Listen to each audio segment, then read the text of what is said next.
Dua kejanggalan bukti chat di HP Vina Cirebon, beda dengan pengakuan dua sahabat. Kasus pembunuhan Vina Cirebon dan Eki, yang terjadi pada 8 tahun silam, kini semakin terang benderang setelah bukti chat HP korban terungkap. Bahkan, dari bukti chat di HP Vina Cirebon tersebut muncul dua kejanggalan yang dinilai berbeda dengan pengakuan dari dua sahabat Vina yakni Mega dan Widi. Diketahui, Vina adalah gadis 16 tahun asal kampung Samadikun, Kecamatan Kejaksan, Kota Cirebon, Jawa Barat, yang tewas bersama kekasihnya, Eki, di Jalan Raya Talu, Kecamatan Talun, Kabupaten Cirebon, Jawa Barat pada Sabtu tanggal 27 Agustus tahun 2016. Keduanya disebut menjadi korban penganiayaan geng motor. Ternyata pukul 1 waktu Indonesia Barat, Minggu tanggal 28 Agustus tahun 2016, Vina masih menerima SMS dari Mega. Padahal Mega dan Widi mengaku bahwa mereka melihat Vina dan Eki sudah tewas tengah malam di Rumah Sakit Gunung Jati Cirebon. Kasus Vina Cirebon semakin terang benderang dengan munculnya bukti chat hasil ekstrasi handphone Vina. Dari hasil ekstrasi atau pengambilan data handphone Vina, didapati dua chat yang paling disorot. Kuasa hukum Saka Tatal Edwin Partogi Pasaribu menerangkan bahwa bukti chat Vina merupakan miliknya. Dia tertarik dengan satu chat yang berada di kolom 55 dan 58. Dalam chatnya, Vina mengirim SMS ke temannya, Widya Sari untuk mengajak main. Yang paling mengesankan dari bukti percakapan ini, percakapan antara Vina kepada Widi kita bisa rujuk di angka 55, katanya. Edwin menerangkan hasil ekstrasi ini terdapat perbedaan waktu 7 jam dengan aslinya karena merujuk pada UTC. Kalau di-Indonesiakan karena waktunya UTC ya waktu dunia, kalau dikonversi ke WIB itu 7 jam. Jadi pukulnya 22 jam 14 menit 10 detik ada SMS dari Vina kepada Widi yang mengajak untuk keluar jalan. Dijemput kalau mau, katanya. Tepatnya, seperti ini isi SMA Vina ke Widi di pukul 22 jam 14 menit 10 detik WIB pada tanggal 27 Agustus tahun 2016. Mau gak mek, entar dijemput sama kita, tulisnya. Chat itu dikirim dari nomor 0898889340XX. Nah disinilah terdapat kejanggalannya. Jika beda waktunya adalah 7 jam, satu chat lain justru masuk pada pukul 1 waktu Indonesia Barat, Minggu tanggal 28 Agustus tahun 2016. SMS itu berasal dari nomor 089533182338XX. Wah ada di mana pagi ya? Isun udah di rumah Widi, tulisnya. Dalam ekstrasi handphone, tertera waktunya adalah 18 jam 3 menit 4 detik tanggal 27 Agustus tahun 2016. Artinya SMS itu masuk pukul 1 waktu Indonesia Barat. Sedangkan Widya Sari dan Mega Lestari bercerita mereka masih mengirim SMS bertubi-tubi ke nomor tersebut setelah melihat Eki dan Vina mengalami kecelakaan di Jembatan Talun Cirebon. SMS itu dikirim dari rentang waktu pukul 23 waktu Indonesia Barat sampai pukul 0.30 waktu Indonesia Barat. Nelepon gak diangkat dan tidak aktif. SMS terus-menerus ke HP Vina, kamu di mana? Aku gak langsung bilang, kamu kecelakaan. Pakai nomor Mega iya, pakai nomor aku iya, kata Widya Sari. Sekitar pukul 0.30 waktu Indonesia Barat, Widya Sari dan Mega Lestari mencoba menelepon handphone Vina. Sekali tidak aktif, lalu aktif tapi tidak diangkat dan yang ketiga diangkat namun tidak ada yang bicara. Ketika telepon yang keempat barulah ada yang bicara menggunakan handphone tersebut mengabarkan dari Polsek Talun. HP-nya gak aktif, sekali telepon gak aktif, telepon lagi nyambung tapi gak diangkat. Sudah lewat jam 0 waktu Indonesia Barat. Ketiga diangkat tapi gak ada suaranya. Mati sendiri, ditelepon lagi, ini dari Polsek Talun, kata Widya Sari dan Mega Lestari.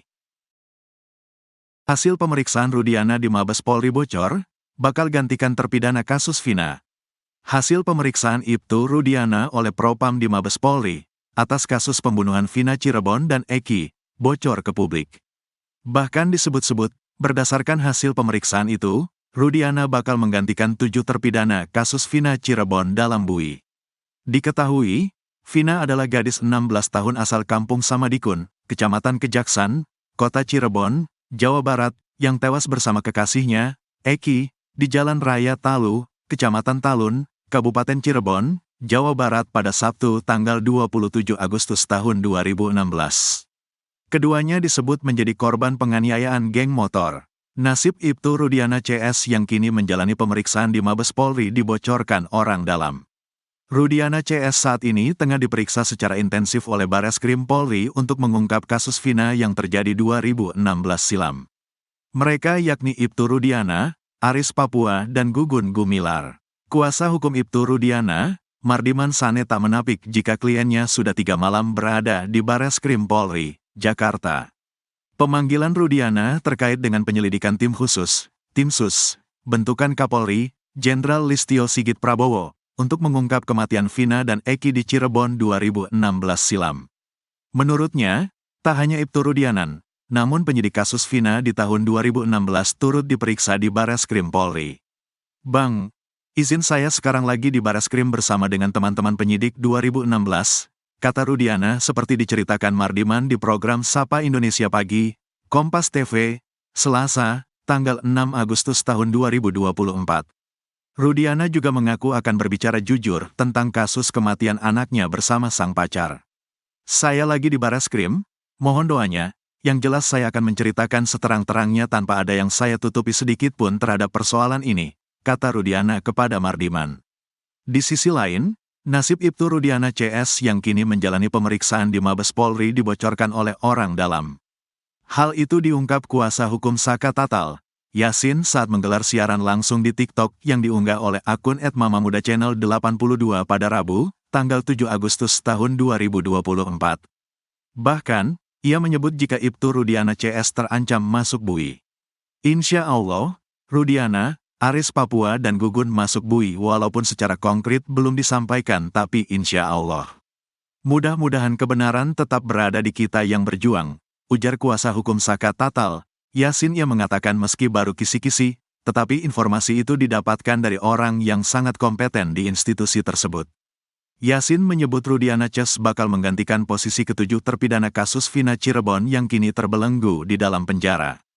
Kalau besok si Rudiana CS diborgol, 7 terpidana insya Allah akan keluar dari bui, tambahnya.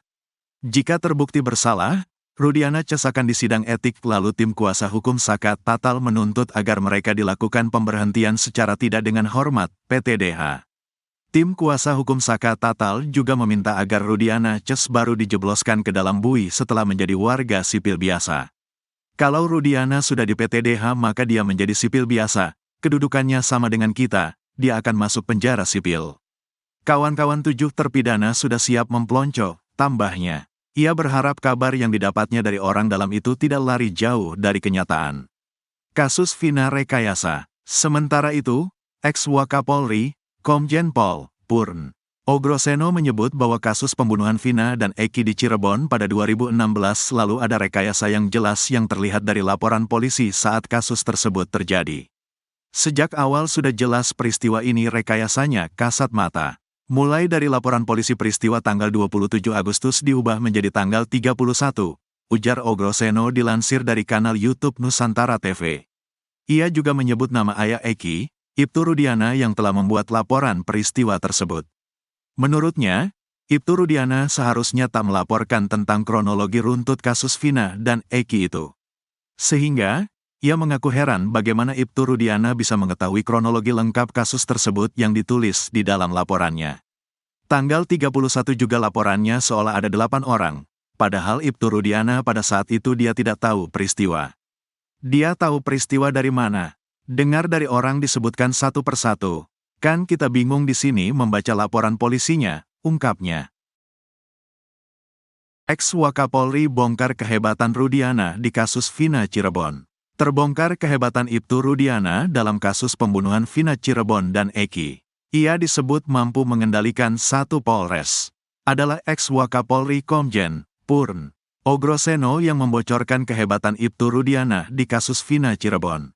Diketahui, Vina adalah gadis 16 tahun asal kampung Samadikun, Kecamatan Kejaksan, Kota Cirebon, Jawa Barat, yang tewas bersama kekasihnya, Eki, di Jalan Raya Talu, Kecamatan Talun, Kabupaten Cirebon, Jawa Barat pada Sabtu tanggal 27 Agustus tahun 2016.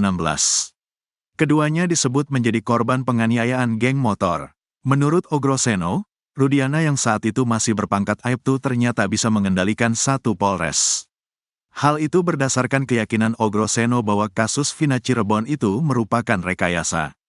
Ogroseno mengatakan, bagaimana mungkin seorang Aibtu bisa melakukan penyidikan tanpa surat perintah. Tanggal 27 Agustus terjadi peristiwa tersebut, tanggal 31 Agustus baru membuat laporan polisi. Ini aturan mana yang dipakai? Saya tidak tahu, kata Ogroseno dikutip dari Nusantara TV, Kamis, tanggal 8 Agustus tahun 2024.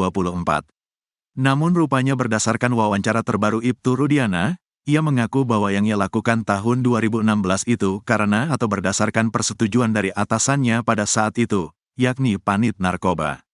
Menanggapi hal itu, Ogroseno justru semakin penasaran dengan sosok Ibtu Rudiana. Sebab, seorang Rudiana yang saat itu berpangkat Aibtu ternyata bisa mengendalikan satu polres.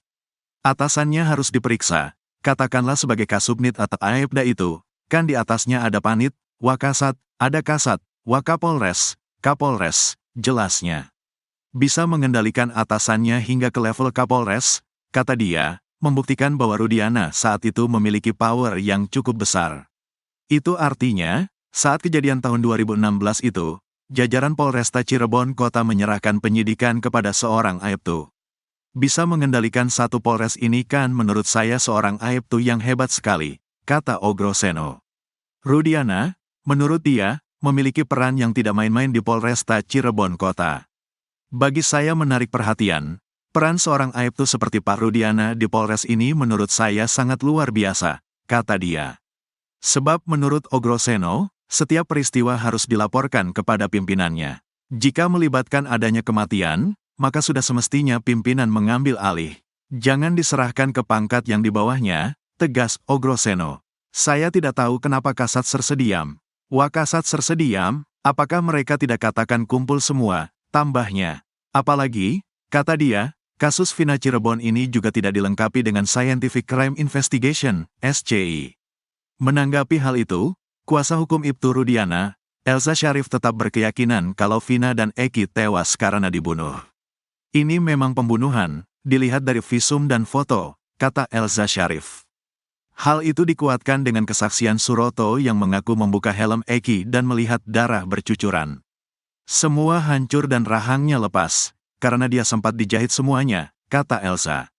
Bahkan saat itu Suroto juga mengaku menemukan HP milik Vina di celana jeans yang dikenakan oleh Eki. HP tidak rusak sama sekali dan masih berfungsi, tegasnya. Sosok backingan kuat di belakang Ibtu Rudiana. Di sisi lain, di tengah terpaan isu miring dalam kasus pembunuhan Vina Cirebon dan Eki, Ibtu Rudiana membongkar sosok backingan kuat yang selalu melindunginya. Diketahui, Vina adalah gadis 16 tahun asal kampung Samadikun, Kecamatan Kejaksan, Kota Cirebon, Jawa Barat, yang tewas bersama kekasihnya, Eki, di Jalan Raya Talu, Kecamatan Talun, Kabupaten Cirebon, Jawa Barat pada Sabtu tanggal 27 Agustus tahun 2016. Keduanya disebut menjadi korban penganiayaan geng motor. Ibtu Rudiana sempat disebut-sebut memiliki backingan orang kuat sehingga ia bisa leluasa mengarang cerita di balik kematian Vina Cirebon dan Eki. Ibtu Rudiana, ayah Eki, akhirnya angkat bicara. Dirinya menganggap sosok yang paling kuat dan mendukung dirinya yaitu Allah SWT. Sementara itu, sosok pejabat yang selama ini dicurigai oleh publik tidak pernah ada. Hal ini disampaikan Ibtu Rudiana melalui wawancara pada program acara One on One, Tiffen, Minggu, tanggal 4 Agustus tahun 2024, bermula dari presenter Tisa Noveni bertanya soal kabar simpang siur mengenai sosok kuat di balik keberadaan Ibtu Rudiana yang diduga memberi backingan. Asumsi orang di luar sana menjadi liar karena Bapak menggandeng kuasa hukum yang orang tahu kuasa hukum ternama yang terkenal, ungkap presenter Tiffen, Tisa Noveni, Senin, tanggal 5 Agustus tahun 2024. Sehingga ada orang berasumsi bahwa ini kasusnya seperti di-backing oleh orang kuat. Ini benar, Pak, tanya Tisa. Menanggapi hal itu, Ibtu Rudiana menjelaskan bahwa dirinya menganggap sosok yang paling kuat dan mendukung dirinya yaitu Allah SWT. Sementara itu, sosok pejabat yang selama ini dicurigai oleh publik tidak pernah ada. Berbicara orang kuat mungkin saya lebih ke Allah ya. Tapi orang kuat yang dibilang pejabat tidak ada, jawab Ibtu Rudiana. Terlebih, ayah Eki ini mengatakan bahwa pada saat kejadian sang anak meninggal dunia ini dirinya masih berpangkat Aibtu. Apalagi saya hanya orang biasa, kemudian saya dulu pangkatnya Aibtu ya memang pas-pasan. Memang punya kemampuan apa kalau pas-pasan, ujarnya. Kendati demikian, Ibtu Rudiana dengan tegas menepis kabar mengenai dugaan publik soal adanya sosok backingan di balik keberadaan dirinya. Jadi tidak ada ya tudingan soal di-backingin sama orang kuat di belakang yang melindungi sosok Rudiana, kata Tisa. Tidak ada sama sekali, jawab Ibtu Rudiana. Ibtu Rudiana kini jadi sorotan lantaran yang melaporkan para terpidana hingga divonis seumur hidup. Para terpidana dihukum berdasarkan kesaksian Aep dan Dede.